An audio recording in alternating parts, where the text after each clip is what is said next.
这只58块，太贵了。选了一只小的，25块，好好看。大家好，今天给大家推荐一个理气药佛手。总结起来4句话：佛手疏肝理气盛，肝郁气滞胸胁痛，脾胃气滞脾满吐，湿痰咳嗽燥湿痰。佛手的话，它也别名也叫香橼、手干、五指干，它主要来源为芸香科植物佛手的干燥的果实。它和我们那个葫芦科的那个食用的佛手是不一样的。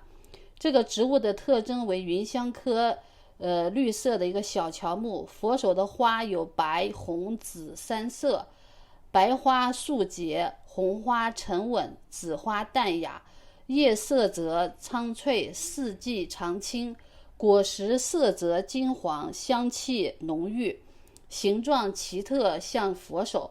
生长的环境主要生长于果园或者庭院内，分布于广州、广东、四川及福建，然后呢，广西、云南、浙江及江西等地也有栽种。每年的秋季果实尚未变黄或者变黄时采收，纵切成薄片，晒干或低温干燥生用。性味归经：辛、苦、酸、温，归那个肝经、脾经、胃经和肺经。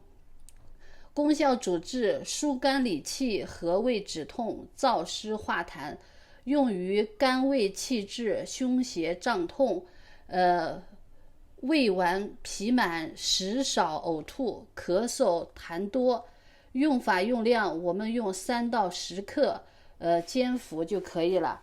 然后佛手的话，它也是一个药食同源的一个食材，就是平时的话，如果有咳嗽，我们用佛手，就新鲜的佛手蘸蜂蜜吃也可以，或者切片泡茶喝也可以，也可以就是煮水喝啊，它都可以有润肺止咳的一个作用的啊。感谢大家。